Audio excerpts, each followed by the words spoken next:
Okay, thank you so much for tuning in here today on our live stream. This is the first time that I've done a live stream at We the Governed on a Wednesday, and the only reason that I didn't do it yesterday was basically because there was a scheduling conflict, and I was on the KTTH Freedom Series panel up at the historic Everett Theater that 770 KTTH put on, and was sponsored by them. And it was actually two talk show hosts, both Jason Rantz, who had reached out to me to invite me to be there, and also Brian Suits, who's the AM talk show host that morning. And I was on a independent journalism panel that was hosted by Brandy Cruz with Undivided, and also Victoria Taft with PJ Media, and Jonathan Cho with the Discovery Institute. And we were discussing the significance and importance of independent media today. If you were at that event and I didn't get a chance to chat with you, I'm sorry. There was a big audience there. It looked like about 500 people. But when you're up on stage, there was kind of these bright lights, and I couldn't really see everybody. And I was told there were about 500 people there. And when I went around to the outside area after the panel was over, I had a chance to chat with a lot of you. But I know a lot of people when the event ended probably didn't get a chance to chat with me.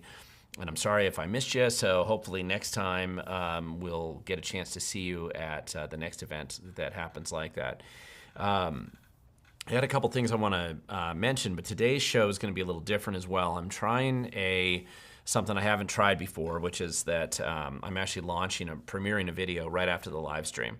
And so in theory, if everything works out and you don't close this window, you stay on it, you'll be able to go into a live stream video if you want. It'll be premiering at 6:35, which means that I actually have to pay attention to the clock and make sure that I end this live stream pretty close to on time for about an hour. So that's about as long as I think anybody would ever want to listen to me speak. And so I'm roughly anticipating that it'll be something like that, about an hour of the live stream, and then we'll go into the video. And it was actually an interview that I did today with a volunteer coordinator, John Claybaugh, in Thurston County. He's been kind of this volunteer coordinator organizing some of the many successful voter challenges that they've been doing in Thurston County, just demonstrating some of the challenges with the existing voter rolls. And Mary Hall, the Thurston County auditor, has not been truthful or honest about how this process works or what's been uncovered. And she's basically trying to say that nothing's ever been found and everything's perfect. And that, of course, is not true. Unfortunately, King 5 News has been trying to basically protect or hide the truth in this process, and they have not been very fair or even-handed in trying to tell the story. And so their reporting on this has just been terrible, and that's a disappointment to me and anybody else who actually cares about the truth at all. So it was a good interview. John Claybaugh is just a really great guy, just volunteering, just putting in an amazing amount of time and effort, and energy, and knowledge into doing the good work that needs to be done. And he's not alone. I realize we've got other people that are doing this in Skagit County and King County and Kittitas County and elsewhere. So it's a long work, very wonkish, there's a lot of tedious sort of work that needs to be done there. But I think that the end result of their efforts are going to be very important. So anyway, so I think that's important to get him on the record, and I was very happy that he was able to come down to the studio. We actually did a two-part video interview, so that'll be part one that's going to premiere today, and I'm not sure, probably pretty soon, the next day or so, we'll premiere the second one. I did record another video today just talking about independent journalism, which will probably be launched in, I would say, the next couple days or so, maybe this Saturday. It's just a follow-up really from the panel discussion that I did on Tuesday with the KTTH Freedom Series event. So it was really, it's kind of been on my mind a little bit lately, and especially since I've not been getting to some of the stories I've been wanting to get to, and just discussing the need for more journalism, more journalists, and more people who are actually out there willing to do the hard and really challenging work of exposing the truth. And I was very honored, too, to be on that panel with Victoria Taft and Jonathan Cho, and Brandy Cruz was the moderator there. But Jonathan was also taught, of those three people, I've actually, I think, spoken to him the least, and so I've had a chance to meet him before, but this is the first time where I really had a chance to chat with him, and I'm really admire what he's done in going into some of the homeless camps up in Seattle and just documenting what's actually going on there. And it's funny because you saw the King County Dow Constantine and the other kind of establishment sort of politicians in King County are trying to prevent Jonathan Cho from being able to go to any of their venues. They're saying he's not a journalist. They're refusing to give him credentials or whatever. They're excluding him from any of their events. And the main thing is they are only inviting the journalists who will give them a pass, cover the truth, conceal it from the public, report whatever the public information officers, the government wants them to report. Not surprisingly, those are the only journalists that the establishment political class is willing to invite to their events. So they know that they'll get, softball, not a serious coverage from King 5 News, right? Or they know that the Seattle Times won't bother to, try to figure out what's actually going on. So they invite these guys to their events because they know that they'll just take whatever they spoon feed them and just report it as though it's the news. So when somebody like Jonathan Cho is actually willing to ask tough questions and is willing to actually go out there and dig into what's happening in these homeless camps, for example, that's not who they want to invite. So it's just constant corruption, really. I mean, we do not have good people in public office today, and it's really ossified into this kind of dishonest system. And so I think that's one of the reasons why independent journalism is so important, and why I did this other video as well. And so just a quick reminder here as we jump into some of the questions. This isn't Ask Me Anything, as all of my live streams have been. And one of the things that makes it easier for me to spot your questions in here is if you put at We the Governed in the text of your question, in the body of your question, just because if you do that, it kind of pops up on my screen. It's easier for me to see. And I think you can see when you're looking at the screen here, it's easier for you to see as well. There's a couple times when people are saying, why haven't you answered my question? I've had that happen before. I don't know what question you're talking about. So repeat your question so I know what question you're saying that I haven't answered. Because as I'm doing this, I'm trying to look and see what those questions are. It isn't always simple and easy for me to see what that looks like. So Jason, as always, you usually get the first question in for the live stream. And right now I'm seeing how you are well. Okay, that part's not fun. So there's a funny question for you. What's your thoughts on Sheila Jackson Lee, a Houston congresswoman running for mayor, caught on tape berating and cussing out her staff? Yeah, I saw that actually, and that was a terrible thing. We've actually had something like that happen in Washington State too. And I guess it's one of those things where, beware how you speak in when you think that you're not in public. I mean, I think trying to have a good habit, maybe you don't want to use constant profanity and just bitter, nasty speech to attacking people that work for you. That was pretty nasty. I've heard that before. And of course, she has a reputation for being one of the worst congresswomen out there when it comes to how poorly she treats her staff. Washington State actually had something similar, and I'm trying to remember the name of the legislator, and I can't remember, but when they were doing these Zoom sessions, all the COVID lockdown faux legislative session, a lot of these legislators really weren't using Zoom very well. And so one of them was a Democrat, newly elected legislator out of the 11th. And I'm just blanking on his name right now, and I'm sorry because I'm doing this kind of off the cuff, but he was caught yelling, like it popped up. Imagine the entire legislature's in session, right? And so in session, fake session. And this guy pops up on the Zoom panel, and he's the Zoom window, right? And he's yelling at his staff for not getting his paycheck sorted out correctly or something like that. It was just some petty, ugly thing. And God, I gotta go back and find that video. I want to play that again. People should see that. And of course, everybody's kind of shocked by it. And then whoever was managing the Zoom meeting, was trying to, quickly silent him and try to get him off the screen. But it was pretty funny. There's a question here from Gary Edwards. Who's your favorite political cartoonist? I don't have a name off the top of my head, but there's a couple of them that I see frequently where their stuff gets posted in Fox News and some of these other channels.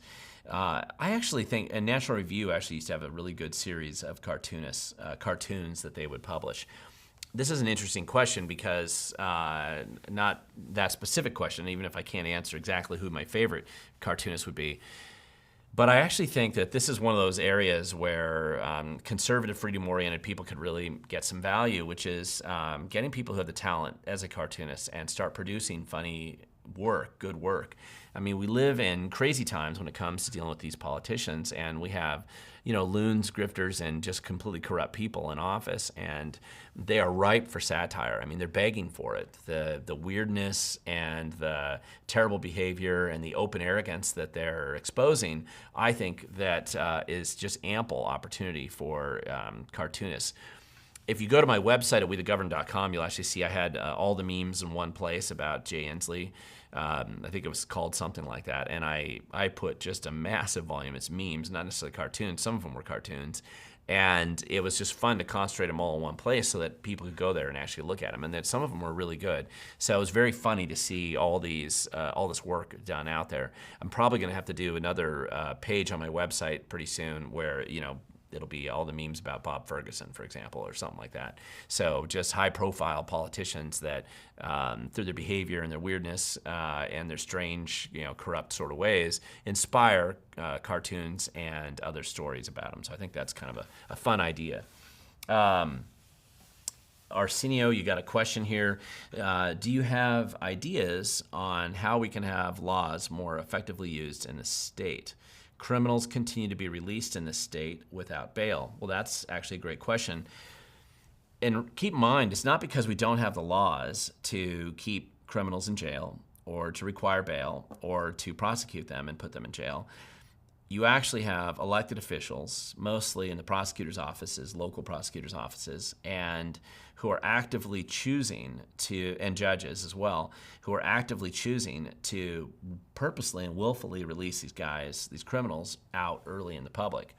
This is kind of a big deal because if you're unwilling to prosecute criminals, despite the fact that under the law that they've blatantly and openly and repeatedly committed crimes, and you just keep releasing them, right? Just a revolving door. Comes in, they get arrested, the police arrest them, pull off the street, 2 hours later, right back out on the street.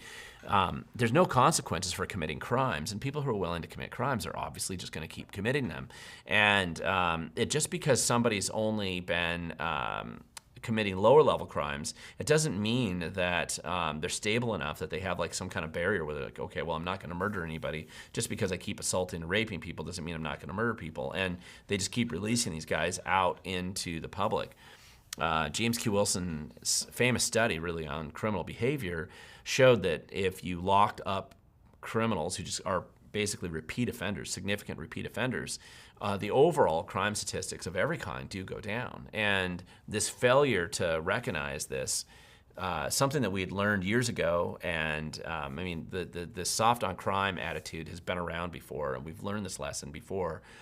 And a new generation is, getting suckered into believing that just releasing the most violent criminals we can find in the community and put them back out in society is somehow a good thing. It is not, and it's terrible. But it's not because we don't have laws. We do have laws that actually address this. We're just having elected officials who are refusing to enforce the laws. TZ Burton, you have a question here. What are your thoughts on the new Speaker of the House? I mean, listen, I don't know this guy, really. I mean, it's a new person. They finally elected a Speaker to the House. Hooray for them. Hopefully, he is willing to hold the budget feet to the fire, which was really the biggest problem with McCarthy when they pulled him out. I mean, essentially, that was kind of one of the biggest disagreements. Will this guy actually hold their feet to the fire, or is he just going to allow kind of the DC grift and kickback scheme that exists back there with the politicians, and unfortunately on both sides of the House? We'll have to see. I mean, regardless of whatever their past experience is, they have to demonstrate who they are. So there was a question before then that I missed. John Jacobson, thank goodness King Inslee is leaving. Where do you think his ambitions are? President is out, WEF lackey. Great question. I have no idea where Inslee's ambitions are. I'm sure they're endless as far as ambitions go, but it doesn't mean that that's how he's going to end up, that he's going to get what he wants. Remember that once somebody like Inslee, who's not that bright and really not that capable, and who doesn't have a life of accomplishments of any significance other than winning some elections and getting into political power, a guy like that leaves, and he's been used his entire life, essentially, either when he's in Congress or as governor. He was used to having people put him up on a pedestal and really spending all their time kind of kissing up to this guy, right? So that's all Inslee's ever been surrounded by, is people who were attracted to the power. They know he's not that bright, and so they were manipulating him for whatever their own purposes were. And Inslee was happy to either be manipulated or not smart enough to know he was or didn't care. And so, and they feed the ego, and they, all these things that happen to somebody who is in political power like that. Well, when they leave that position and suddenly they're in the private sector, I don't know why, but they oftentimes think, well, it was because I'm so great, or I'm so smart, or I'm so amazing. And they suddenly discover when they leave that, no, you really weren't. Nobody really cares who you are or what you have to say. And so they just go and ignore you. I mean, Christine Gregoire, as former governor, does anybody really care about what she's doing today? Nobody really does. Or any of the other former governors that are still alive in the state, once they're out and they're not a governor anymore, they really aren't that important, at least not at the same level. I mean, to their family they are probably, but they're not going to be that important to the general kind of political power base. And so whatever Inslee's aspirations are, whatever he thinks he's been promised, particularly because he doesn't seem to be that bright of a guy, I can't imagine that he's going to get what he thinks he's going to get. So let's see. What are some of the best ways? Oh, this is from Greg here. Question: what are some of the best ways for candidates to transition from campaigning to effectively governing as a freedom and liberty representative and be effective? Greg, if I was going to give a reward for a great question, that happens to be the best question that I've had in a while, and that's a really, really good question to ask. I'm really glad you asked it. So that's not a question people ask very often, and yet it's one that they should. It's one thing to run for elections, and sometimes freedom and liberty people actually accidentally or unanticipated, they do win. And I've been through this process before. We've elected good people to office, surprised, in overcoming the odds when nobody expects them to win and they get in. And the worst experience to have is when you actually do win and then have somebody get in there and they're floundering, right? They don't even know what to do. And usually the predictable outcome is they immediately get kind of cocooned by the bureaucracy or the establishment of some kind, whatever's there in that government. If it's a city council or a county commission or in the state legislature, whatever it is, they're surrounded by the lobbyists, whatever. They jump in, they get surrounded, and they immediately, if they don't have a real strong foundation on what they believe and why they believe it, then they're immediately co-opted and manipulated.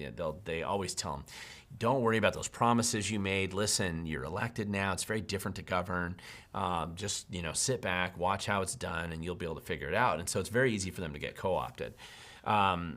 The one question about transitioning from campaigning to effectively governing, it's helpful if you do your research ahead of time. I always recommend people do that. Before you're even campaigning, it's quite helpful if you have a pretty good sense of exactly how that job works, what you can and cannot do, where the boundaries are legally and what you can do. It's helpful if you kind of know where the bodies are buried or what the authority is that they have and like where you can push it, because I'm going to tell you as a general rule that if you're a liberty and freedom person and you happen to win and you get into a political office, one of the goals of most people who actually care about liberty and freedom is to find a way to shrink the size of government, or certainly shrink the size of the influence of government in people's individual lives. I would hope that if you call yourself a liberty and freedom guy, that's at least part of your mental equation as to what you believe and care about when you go in there. And you should have some kind of a plan as to what you're going to do. One of the things that I strongly recommend is that, particularly if you've replaced a sitting politician in a government where you've had one party rule, which in our state is pretty common, and you've had maybe Democrats ruling in that city forever, or county, or in some capacity in those types of settings. Or maybe governor, you get in there where the entire bureaucracy is completely filled exclusively with people who are opposed to probably what you believe. You have to fire everybody you possibly can. That doesn't mean low-level people. I'm talking the upper management, the people who have probably been corrupt and done probably whatever political thing they needed to do to jockey to get that position. And those positions, those appointed positions at the higher levels in these agencies, required them in almost every case to probably go and do nasty things in the past. Whatever that is, it couldn't, could be as obvious as just raising illegal cash and throwing it. As I had that whistleblower, a number of years ago witnessed them just filling up the bags of cash, and putting it in the governor's car. So it could be as obvious as that, but it doesn't have to be that obvious. It could be things like sabotaging good employees, destroying the merit-based system that you have in your office, purposely targeting people for political reasons or for maybe environmental reasons, using say in the Department of Ecology, promoting people who are basically willing to lie about the law or falsify the science or do stuff to attack people that they don't like, homeowners or farmers or loggers or something. And so a lot of people sold their soul to get to whatever position they are in those agencies. And you have to demonstrate that you're actually serious about governing, and part of being serious is going in and getting rid of all the bad people that are in office. It's always possible there might be a couple good people in there. If you've really done your homework and you can selectively identify those people ahead of time, that's great. But you sure as heck better not be trying to figure that out after the election, because once you win the election, every one of them is going to suddenly pretend and lie and pretend like they're great or they care about what you believe in. They don't. They got there for totally different reasons. Firing all of them is a really good place to start. The second thing is have a plan. If you want to start downsizing government in some way, and I strongly recommend taking that approach, have a systematic, logical plan for how you're doing that. So firing all those upper people is a really good idea. They're all just going to undermine you anyway, so you might as well get rid of them. But have a plan for how you're going to downsize it. If I was governor, getting rid of agencies like the Puget Sound Partnership is a good idea, but there's going to be a legal process you have to go through. So make sure that you've got some sense of what that is as you go into it. You be very careful about the attorneys that you surround yourself with or take advice from. Most attorneys aren't very good anyway, and so their legal advice is suspect at best. I would recommend having a team of attorneys who are not all the same, but they're different, getting different advice, and then kind of navigating the reality of what you have to do. Don't let yourself get intimidated when the special interests flood the zone, as they will. Make sure you stay focused on what really matters. There's going to be an effort to distract you right away because the established grifting class is going to be they're going to be terribly obsessed with trying to make sure that they can keep the gravy train going. And if you're going to upset the gravy train, which I strongly recommend you do, they're going to be desperate, right? It's concentrated benefits, distributed costs kind of thing. And so your allies on your side, people who believe what you believe and got you elected, they're not going to be immediately in lockstep behind you because it's going to seem like a distant issue to them, and the decisions you make don't make these immediate massive impacts to them. But for the grifters and the people who are basically taking tax money and kind of thriving in that world, it's an immediate existential threat to them. So there's almost nothing they won't do to try to sabotage your efforts. So go into this with go into political victory with open eyes about the genuine challenges that face you and have a realistic plan for how you're going to be governing in there. Great question, by the way. I really like that one. Let's see. Alpocalypse. Yep. Hi, Glenn. What is the process for filing a FOIA in order to get proof of our local Washington state officials' oath of office? I get this question repeatedly. It's funny. This has been like a common thing that comes up about every 5 years, maybe every 6 years or so, about focusing on oath of office to see what they've signed and whether they violated it or not, or whether they even have one. Most elected officials should have an official oath of office document that they've signed that says they promise to uphold the laws of the U.S. Constitution and the state Constitution, both of them. And it just in Washington State for local government, it's not a FOIA. It's called the Public Records Act. Request RCW 42.56 and fill that form in and send it in and just get a copy of it. They either have it or they don't. Usually they do. If they don't, I'm always kind of curious about how they got in, because when I've been to local elected formal sort of swearing in ceremonies. It's a very common and kind of usually the family's there.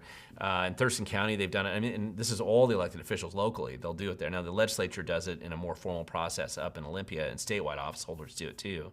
So you can get a copy of it. It isn't going to change the world. It's nice to have, but I wouldn't place so much importance on that, whether you get it or not. Like, it's not going to change the world if you find out there isn't one there.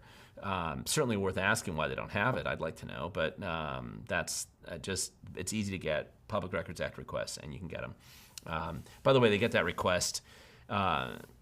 Most likely, your elected official has had that document requested 4 or 5 dozen times in the past couple years. If they've been in office a long time, there was a big wave of these requests back in 2010, 2011, I remember, and I think again in 2015. So they should have them, and they should be used to responding to that particular request there. Also, let's just look at, there's a question here.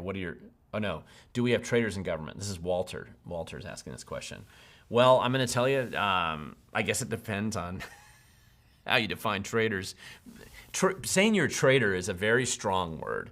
And I don't know if that's always as clean a word to describe what you actually see in government with politicians or bureaucrats or others that are corrupt and dishonest.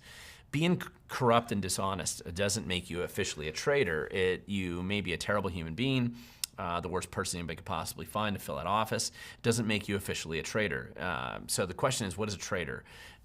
Normally, I believe you would define a traitor as somebody who's basically selling your country to another country, for example, especially at the federal level. So you're going to find people, obviously these guys that they caught spying for Iran and kicking information to Iran about our secrets, or I know this has happened with Chinese infiltrators too and others.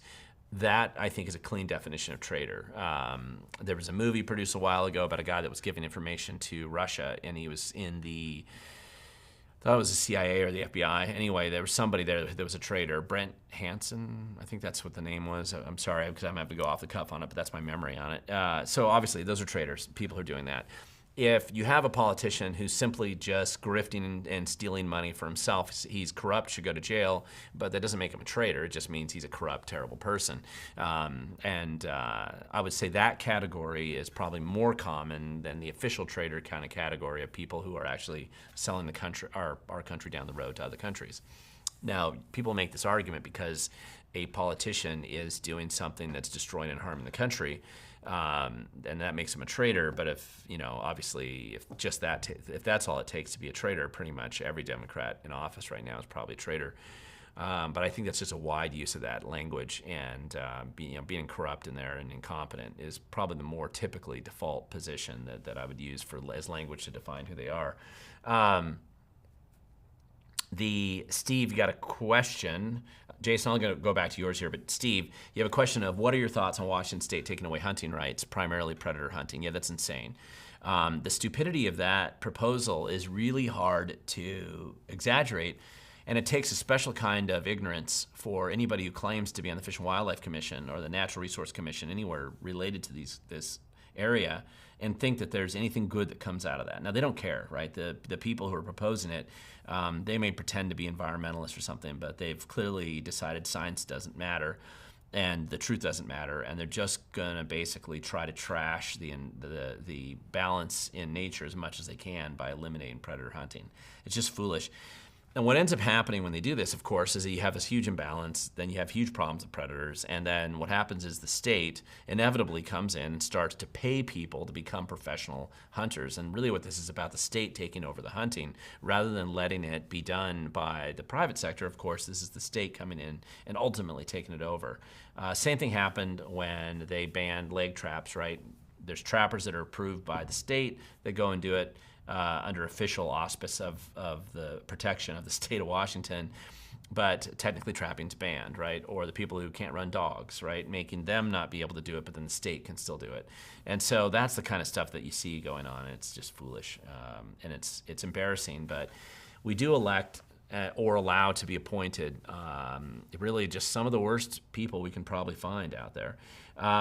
Jason, you had a question here about what's your thoughts on the Auburn home defense attempted home invasion shooting, and the prosecutors were apparently considering charges to the homeowners.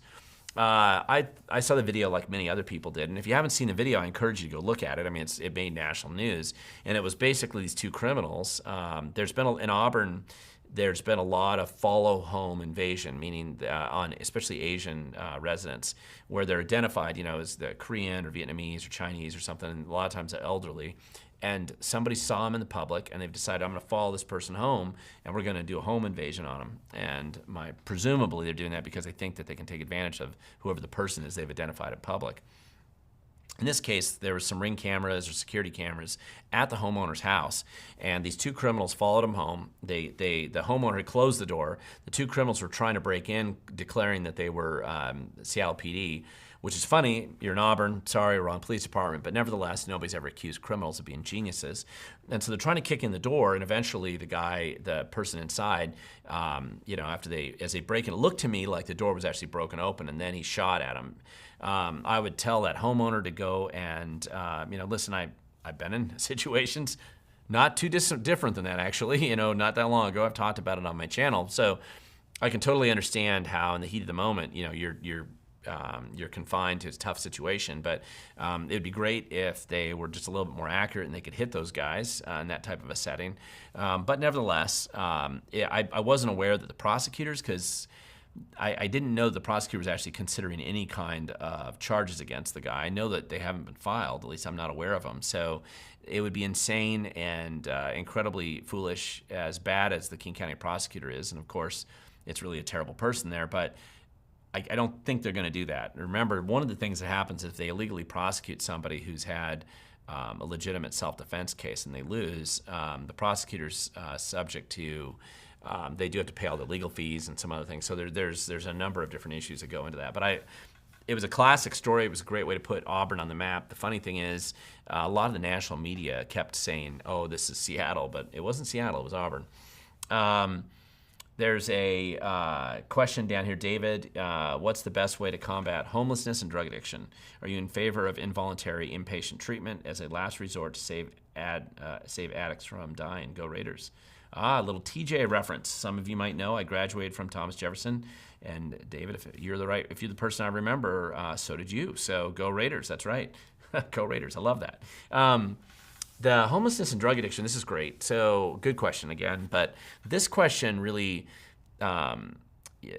it's not just drug addiction, although that's the dominant question. But once you have somebody who's decided, anybody who knows somebody that's a drug addict or have seen this happen, you know that they're willing to be completely self-destructive. Their ability to make rational decisions at a certain point in the addiction kind of process is pretty limited. They're willing to make self-destructive decisions all the way to the bottom until it kills them. If you're trying to save somebody's life in that situation, at some point in time, you're going to have some kind of involuntary sort of detox, if nothing else, so that you can get them off the drugs long enough for them to have this completely get out of the system and hopefully take some kind of a rational approach to what the decisions are they're going to make in their life. Now, it's very, very hard. If you've ever been around somebody that's a drug addict, it's a difficult thing to go through.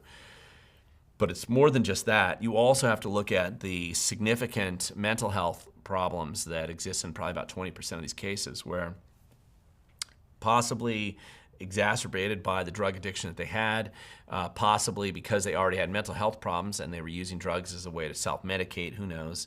But they get in these situations where these are just mental cases entirely. They're functionally incapable of making logical or rational decisions for themselves anymore.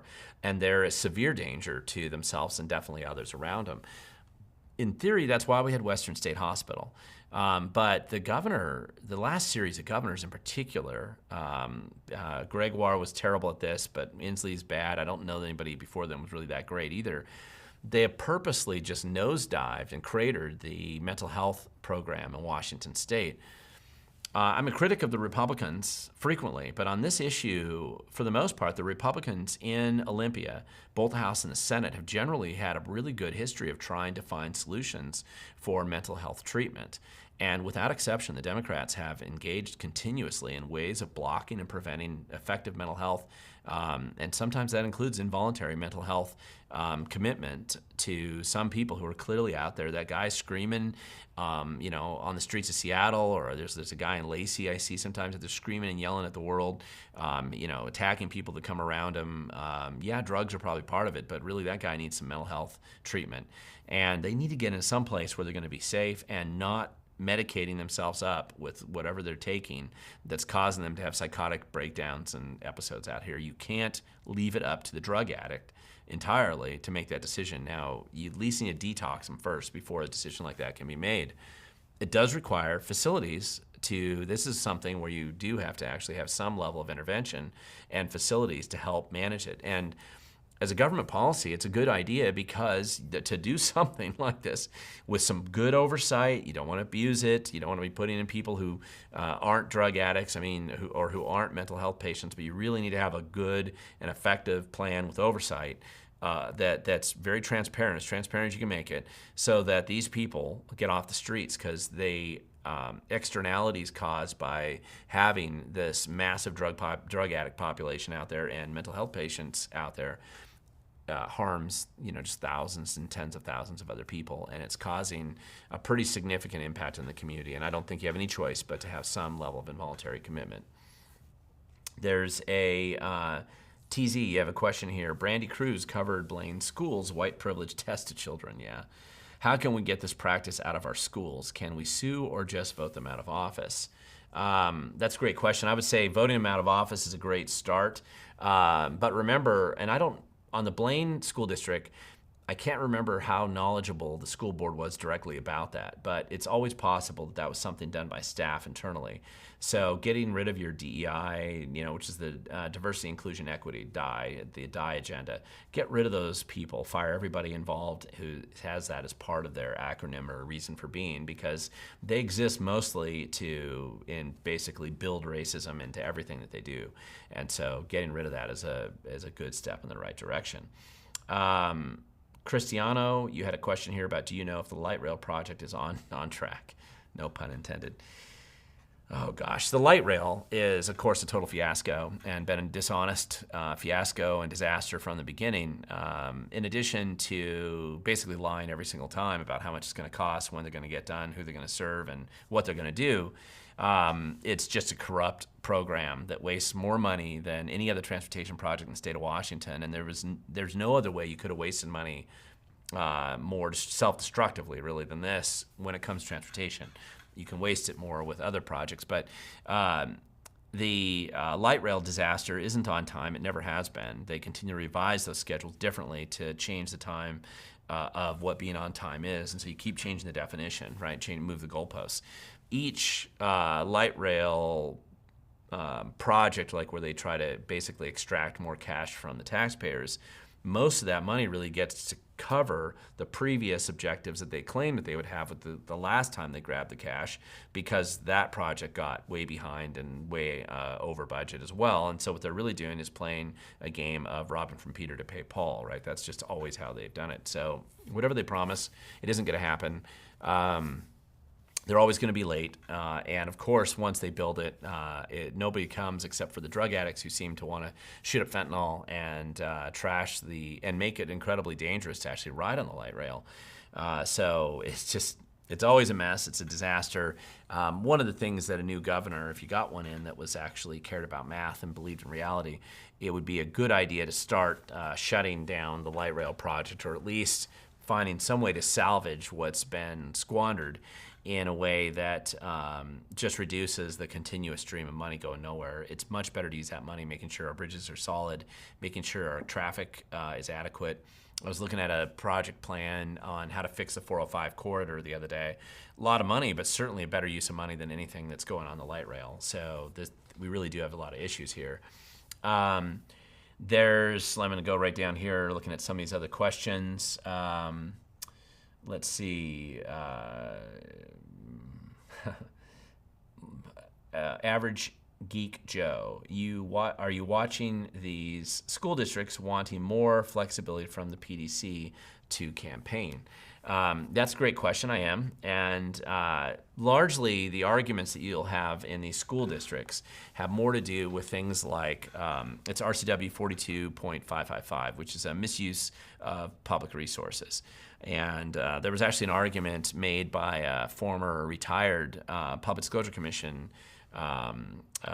commission member who's actually on the board, who one of in his parting comments, he kind of mentioned that the reality is these school districts go right up to the wire of what they think they can get away with in pushing and campaigning for the cash they hope to extract from you, particularly with bond levies, but the levy campaigns too. You saw the Kent School District completely a couple years ago, right? Just lie about their budget, falsify all the information, collude between several school board members and the superintendent to lie and hide the truth from the public. And when the levy passed, then they promptly laid off a bunch of these a bunch of teachers. And then the public was like, what's going on? In fact, the only reason why I think that story didn't get more play is that COVID kicked in and a lot of people didn't realize that it happened and kind of got lost in the drama of COVID. And these school districts are squandering money all over the place, not providing value. The more money being put in, the worse the test scores are, the more parents are pulling their kids out of school. We genuinely need significant school reform. I do believe in vouchers, and I think that's probably the best way to do it, and the best, most significant way to do it. But for right now, then what happens is the schools heavily weighting the scales in favor, of course, of getting levies and bonds pushed through, whether they really need them or not, whether they're going to do any good or not.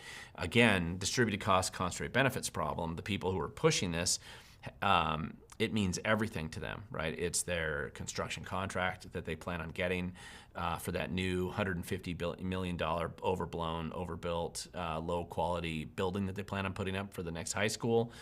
Or it's the contract that they're hoping to get with the school for something, or it's just simply the teachers union hoping to get more union dues. And even though that seems funny because maybe they're only going to hire 100 teachers, and that's $100,000 more dollars they're going to get in union dues, or at least prospectively they could get.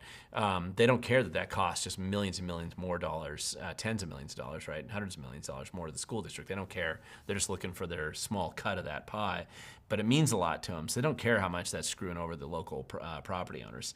So they, of course, are always trying to push the PDC, the Public Disclosure Commission, try to find more ways to basically take your money.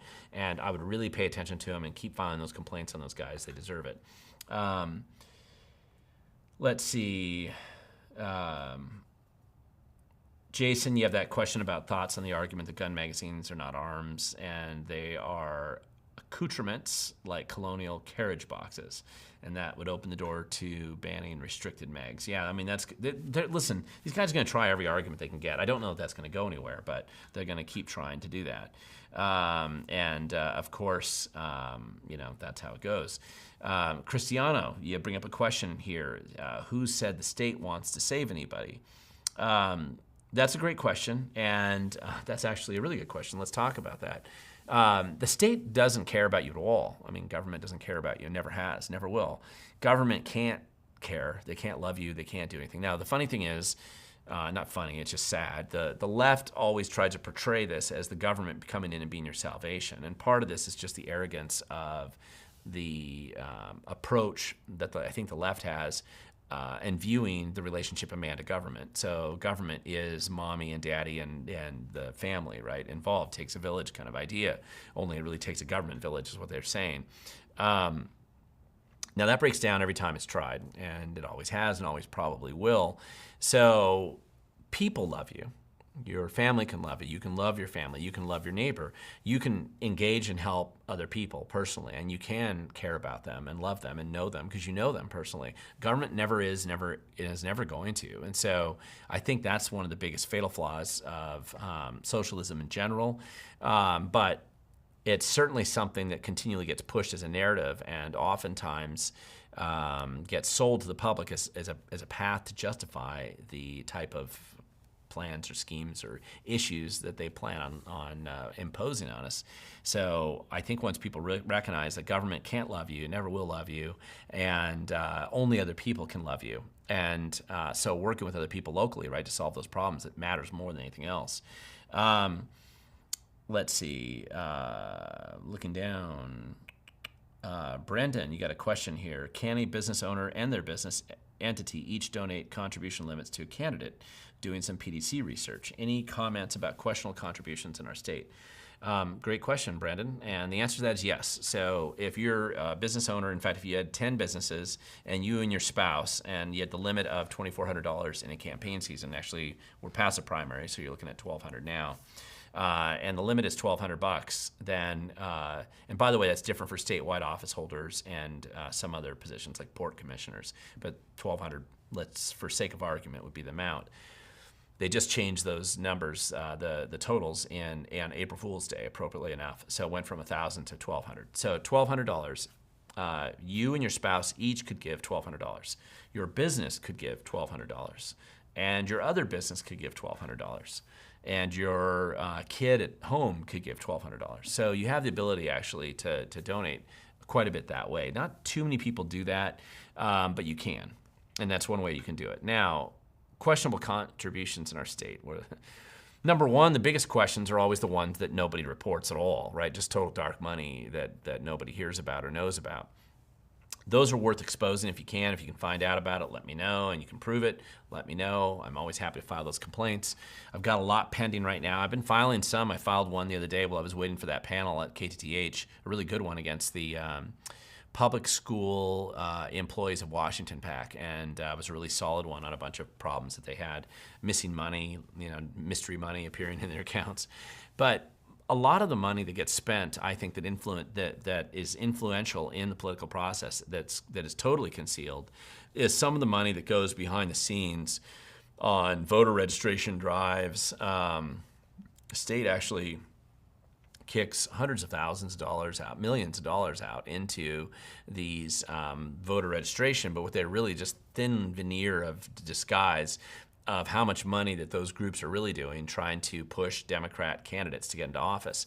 I've not seen the Republicans organized enough or capable or even smart enough necessarily to run a similar type of corrupt operation. Plus, they aren't in charge in the state. So the only people that are going to be getting money are the people who are going to get it from the people who are in charge. Call it voter registration, but it's really just a get out the vote drive for leftist candidates. And I think that money is really particularly bad, dark money. I think it's a terrible use of public money, and I would eliminate every penny of it because there's no value in doing that. And it's dishonest, and it really does tip the scales in a dishonest way. Government's involving itself in the elections there. But there's other dark money that comes into play. Money for things like, and it's legal, but it probably shouldn't be, right? And so money comes into all these different operations that they're doing, dark money kind of behind the scenes that is hidden and concealed from people. Most of that money, the money that really bothers me the most, of course, is taxpayer funds that are recirculated through that process. But you also have grifting operations that appear to involve nonprofits who get tax benefits to get it. Now, I know this stuff's supposed to be illegal, but there's ways that they find around that. And sometimes they're willing just to violate the law because they know that, for instance, the Public Disclosure Commission really isn't going to impose any penalty. The only way you'll really get penalized and treated like Tim Eyman, for example, and tortured for the rest of your life in court is if you decide you're going to maybe vote for Donald Trump or want to cut taxes, because those are basically what they fear the most, apparently. Jason, will the Democrats expel the Longview senator who brought his gun to Taiwan? Well, good question. It's actually kind of funny story there, and one that was weird. And of course, I know State Senator Wilson who did that. The story that's being told is that, and it's more of a, obviously, check your bags before you go to SeaTac or Portland or any other airport. And I know you might go shooting a lot, but pull your gun out, make sure you don't have ammunition or magazines or a firearm in your luggage. The funnier thing about it than that is the fact that it got through TSA just fine. They've done these studies before that shows TSA they catch very little when they do these tests to see how well the security system works. Sometimes 80% of the time or more, the fake bombs or the real firearms go right through and TSA doesn't catch them, which is funny. They'll catch your nail clipper or your bottle of water, but by God, these other things just seem to keep getting through. So here you had a guy flying to Hong Kong, of all things, And TSA missed in his carry-on baggage, apparently, missed his revolver that he had in his carry-on baggage. I don't know how they would do that, but somehow they did. And he discovered it when he was going to get gum out of his bag. This is what he says.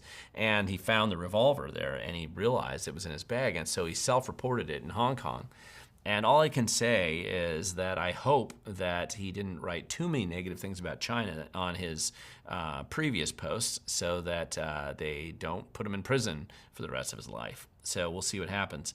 Not the best situation to be in. He'll get probably a pretty substantial fine. I don't know about the Democrats expelling him. I don't think that they can actually succeed in doing that. But it sounds like a pretty honest mistake to me, but it doesn't exactly make TSA look like they know what they're doing either. Tyson here, shout out to Doug Chadwick for Whatcom County Sheriff Tanksley. His opposition is endorsed by Mom's Demand in every town. Yeah, we're losing a good sheriff up here, and now the seat is up. Okay. So yeah, anybody, just as a little, in case you don't know this, if every town, the Bloomberg projects and the ones that Nick Hanauer and these other billionaires support, if these guys support your candidate is a terrible person, so don't vote for him, period. There's also the question, and by the way, I hope that you get the right guy elected up there in Whatcom County. You need a good sheriff, and getting a nut in there is not what you need. Craig, got a question here. How can we get free and fair elections? Great question, one that I've had more than enough time to talk about quite a bit in the past. Happy to continue to talk about it. If you see my series on King County elections and Julie Weiss there recently, there's certainly a lot of problems with her and how she runs or abuses or flounders through her day at the office in the King County Elections Department. But, mail-in voting introduces so many problems and opportunities for dishonesty and problems in the voting process that ultimately, in order to have optimal elections that are structured in the way that I think they'd be more likely to be fair and clear and objectively difficult to manipulate, you can't have mail-in voting. But we do. And so you can sit back and complain about it and say that all's lost and there's no hope and be basically part of the problem. Or you can get involved, try to do your best to deal with the terrible situation that we're in so that we can move towards a majority at some point in time that we can fix some of these issues. And you got to be prepared for that. And instead, what people will do is they, throw stuff at the screen, sit back and complain, bunker up, and basically they're just part of the problem. They get picked off later after the rest of us who are actually out there fighting, trying to solve the problem, could have used their help when we were actually trying to make some impact on it. Liz Cooey, you have a question here about Cody Hart's case against Skagit County. Don't know that it's going anywhere, so I have no status update on that. William Sorensen, you have a question of, are there any mega candidates in Washington State, and where are they hiding? Any east of the mountains? I don't know, and I don't know how you really define yourself as a mega candidate, to be honest with you. I guess that means you just really openly and clearly aligned with Trump. Is that what you really mean there? Because when it comes to local issues, I don't think there's a lot of daylight between the type of issues that most of us who are conservative, liberty-oriented people would have. Whether you self-define yourself as a mega candidate or a conservative candidate or even a libertarian candidate in many cases, I don't know if there's a lot of differences there, particularly on local issues. There could be some differences more on the national issue. So if you have somebody that's clearly calls himself a mega candidate, running for Congress, different story, right? Nationally, you're going to have more of an impact, or running for the federal Senate seat. At a local level, I really just don't know really truly what that means. And so it's not as clear a question as one you could answer. And I don't know many people that define themselves that way. Even those who are big Trump supporters, these don't call themselves mega candidates. I just don't see. Now, obviously, the news media loves to label you as a MAGA candidate no matter what. In fact, every Republican is essentially a MAGA candidate to King 5 News, right, or Como or the Seattle Times or something like that. That's just what they do. TZ Burton, you have a question. Isn't Vote Blue and Win Red violating campaign laws with their websites? Not checking if the same person is donating multiple times. James O'Keefe reported on that a while back. Yes, he did, and so did we. And one of the things I want to point out about this with Act Blue, now FEC rules, Federal Election Commission rules, are different than the Public Disclosure Commission rules. So there is a difference there. There's nothing illegal, by the way, in either state, at the state level or the federal level, in doing multiple contributions to the same candidate. That's fine. The question is amount, right? So how much you're donating to them. There are limits, both the federal and the state level. They're different, but there are limits. And so when you are contributing to candidates, the weird thing about Act Blue mostly is the strange numbers, small little numbers that they'll make, and then somebody will give, 15,000 times supposedly to all these different candidates, $3.26, right, or something like that. And so those are the types of things that tend to set your radar off, because that person didn't actually say they would do it. Now, what Act Blue will tell you is that, okay, you said that you wanted to give this money, it's a $300 contribution, and you want to spread it out and give it to, every candidate that hates Donald Trump, right? And so then they just spread it around, and whoever signed up and is in the Act Blue pipeline gets that cash. That's how they'll say it, and that's not illegal. So that can explain sometimes why you have the small amount. The problem that James O'Keefe is really focused on isn't so much that. The problem that he was exposing and talking about, that I was concerned about, is that these people may not even know that somebody's donating in their name, and they may already be a left-leaning or a Democrat, supporter, but these contributions are being made in their name and they don't even know it. And so suddenly they discover, and that's what he was documenting when he went door to door, these people are like, I don't know what you're talking about. I never gave $40,000 last year. I live in a shack and I hardly make that much money on Social Security. How'd that happen, right? So anyway, that's kind of, that's part of the problem that you have there. Let's see, Jason, you got a question here and about, is there anything that can be done about a driver's license that it can't be used to get on a plane, or is the database too corrupted? Well, the answer is the Department of Licensing is too corrupted, and by being so corrupted, they've decided to trash the database and make it meaningless. It still goes back to when Trump was in office. They being the federal government was trying to basically crack down on illegal immigration. And in part of that process, they were just checking to see who had driver's licenses, among other things, in different states. The Washington State Department of Licensing complied with the federal request to get the information, and Inslee fired her, got rid of her, and put just a clown in her place. And they immediately disconnected the Washington State database, the Department of Licensing database, from the federal database. It's one of the reasons why, if you're doing background checks right now, Washington's kind of a black hole. And so it's become the optimal state to go to for voter, not just for voter registration if you're not a U.S. citizen, but also for fake ID, because it lacks some of the controls here that you would have elsewhere. When I've had whistleblowers in the Department of Licensing come to me, and one of the things they've mentioned is that there's a lot of corruption inside the staff, and senior staff in particular at that agency now, and then it's just become a goofball way. I mean, it's been terrible. If your if your personal information is stored at the Department of Licensing, it's not even remotely safe. And so that lack of protection is really what's made it so that the feds have decided that your license, the basic license that you would get, isn't good enough to fly on an airplane. And a lot of this is cascading into things like, not being able to go to Canada, not being able to go to Mexico with your driver's license. It's not good enough. You have to get a passport because there seems to be more controls and proper processing of passports and who you are. That's the theory. And these things are not hard to fix. Right? You can fix them if you want to, but in Washington State, they don't want to. And the reason why they don't want to is the Democrats believe they get a political benefit by having a slipshod, sloppy, and disastrous Department of Licensing, where they register the dominant amount of voters, whether they want to vote, can vote, or even are allowed to vote or not. Just recently, I had somebody with a green card up in King County who showed me the ballot that they got, even though they didn't want to register to vote, never tried to register to vote, but they got automatically registered to vote anyway. And they know not to vote, but other people may not know that, and they just somebody can take it from them and vote on their behalf, and they get away with it.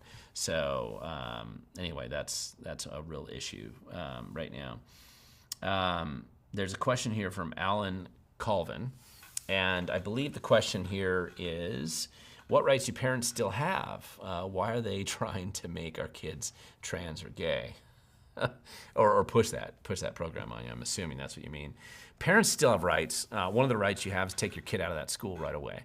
If it looks like they're going to be basically trying to harm your child in that way, I would pull your kid out and give them an option to get a real education somewhere where they actually care about education and not indoctrination or whatever social experiment that they want your kid to be part of.